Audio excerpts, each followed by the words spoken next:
Clean keto versus dirty keto versus strict keto versus lazy keto. We're going to tell you which one we think is best coming up. So it might look a little different in here because we decided to film in Emily's house for the next couple of days. Welcome to my home. So a couple of months ago, I was talking with a friend and she was starting the keto diet. And I was really excited for her, and I kept on telling her things that I follow, which is pretty much 20 net carbs per day. And she kind of questioned my thought process. She's like, how much fat do I have to get in? Or should my macros be? And I was kind of like confused because I didn't know what to tell her. And I just simply told her, I'm like, well, there's some people that follow, like a strict keto lifestyle or a dirty keto lifestyle. And that she just was really confused after that point. So we did some research about these different subgenres of keto, and we're going to try to explain them simply to you. But keep in mind that I feel like there are a lot of discrepancies between these groups. So we're going to lay out the basics for you. Clean keto means that you're buying grass-fed meat, organic dairy, wild-caught salmon and seafood, organic produce, that kind of thing. That's what clean keto means. And they typically eat oil that is cold-pressed, like olive oil and coconut oil and really high-quality avocado oil, that kind of stuff. Dirty keto means that you kind of eat everything that's processed. Not everything that's processed, but you'll have diet soda once in a while. You'll have, stuff that's fried in soybean oil or canola oil, and you don't really nitpick about those things. You'll go to the McDonald's drive-thru and you'll get some, double quarter pounders without the bun, that kind of thing. That's what dirty keto means. So people that are following a lazy keto lifestyle generally stay under 20 net carbs per day, and they don't count calories. And so the opposite of that, which is strict keto, those people weigh all their food and they, add up, maybe they put it into an app and they really track every single bite that they put in their mouth. So that's the opposite of lazy keto. So now that we've defined all of these subgenres of keto, I'm going to tell you what we did to lose 150 pounds combined. Well, Sarah, I want you to chime in here, but I think that what we do is lazy keto and dirty keto. It's not as lazy or dirty as you would think it is, but that is technically what we do because we do eat things like low-carb tortillas. Hello, have you seen our pizza recipe? It's awesome. Or if we're in a pinch and we're going somewhere and we want to eat, something on the way, we stop by the McDonald's drive-thru and we throw it down the gullet. That's what we call it. Where we're just we need to eat something now, and let's get some double cheeseburgers without the bun and eat it in the car. I will eat artificial sweeteners from time to time, and I will eat non-organic veggies if they're not on sale. That's pretty lazy and dirty according to some people. Just because we have some of these things some of the time, it doesn't mean that we're not buying mostly high quality, grass-fed, organic, humanely raised goods. I have a subscription to Butcher Box, which is humanely raised and antibiotic free, and it's a monthly meat subscription, and it comes to my house every month, and the produce the meat and stuff is great. I even get wild-caught scallops and everything in this box. So yes, for the most part, we are eating really high-quality ingredients, and sometimes I will spring for organic veggies and stuff like that. But that doesn't mean that, I don't enjoy, the dirty stuff, too, from time to time. So it's I know that technically we're dirty. It sounds weird to say that. Technically we're dirty. Technically we're lazy. Technically we're dirty. And those things sound so, negative, because we've lost 150 pounds, so I don't consider that lazy and I don't consider that dirty. But to some people it is you're not doing it the right way. Well, we're doing it our way, and I feel our way is the most sustainable way to do keto. It's freeing to do it this way. Sarah and I typically eat one meal a day.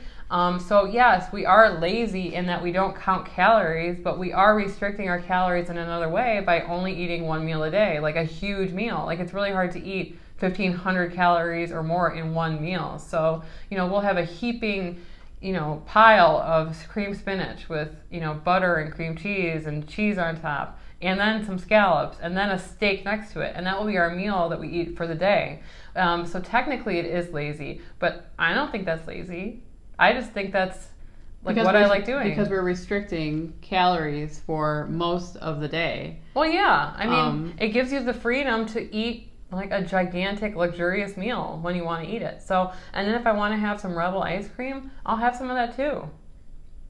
For us, it's about the end game, which is staying on keto for life. We are not in this for some diet routine that we're going to go off, in a couple of months and then try to eat carbs again. Right. We plan on staying on keto for the rest of our lives.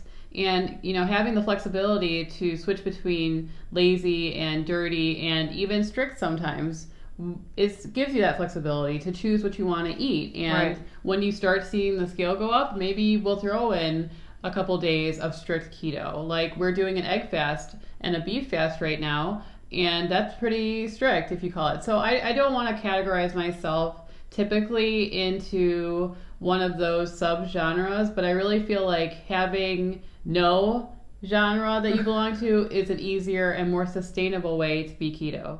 I just want to talk about your point, that we are thinking about the long game in this, because I don't feel like if I tracked everything that I ate and had to plug it into my phone and weight it on a scale, that I would stay on this forever. I don't think I would. But the way that we're doing it, we feel great. And I don't feel like this diet is restrictive because I'm able to eat such amazing food. Like there's so many recipes out there, and I don't feel like being strict keto is, for me, it's not sustainable. I know there's a lot of people that find a lot of success weighing and tracking everything that they eat. But I was the opposite way for a long time, of obsessive about carbs, like squeezing in every cheat meal like in a week that I could. That's how I lived my life before. And so I believe that going a complete opposite way of tracking every morsel I put in my mouth, that's not sustainable either. And I want to live this way forever, and I want to eat this way forever. So I feel like the only way to do that is to make it so that I can do that. And that's why we're dirty and lazy. We're so dirty. Most of the time. Well, and we're clean too. We do clean once in a while. Pretty much, we're keto. Keto, yes, exactly. We stay under 20 net carbs generally. We eat processed meat, but we also eat organic meat. We try to fit in to all of these categories. And I just hope that people will stop trying to niche down into certain areas, because it's just really restrictive and it divides the keto community. We really want to have a friendly keto community. A lot of people will post something in a lazy keto group and people will attack them. That's really bad for you, blah, blah, blah. And it's like, she's trying to be keto. Be supportive. Everyone has a different opinion about how they want to pursue keto. Don't attack people for believing something different than you do. You don't have all the answers either. And we actually have a group. No, it's Keto Chat Support and Motivation, Lazy and Dirty, parentheses. And we try to fit everything in there because, when we started the Atkins diet a billion years ago, there was no sub genre that there is today. It's just pretty much you're low carb, you know what I mean? So I think the point that we're trying to make is that all types of keto are awesome, and if you feel like tracking all your food and staying super strict and clean is right for you, then you should do that.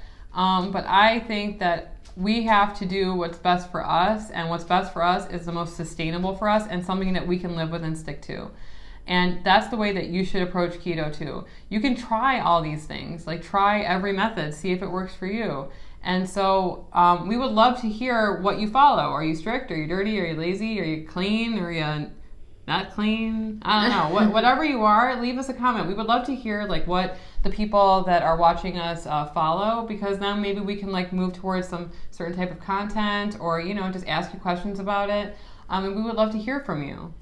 And being the lazy, dirty ketoers that we are, we made a fabulous shrimp po' boy chaffle that you are not going to want to miss. We're going to link it right here. Click on this video and make it and eat it. Anyway, I'm Sarah. I'm Emily. And we are the Keto Twins. Bye. Bye.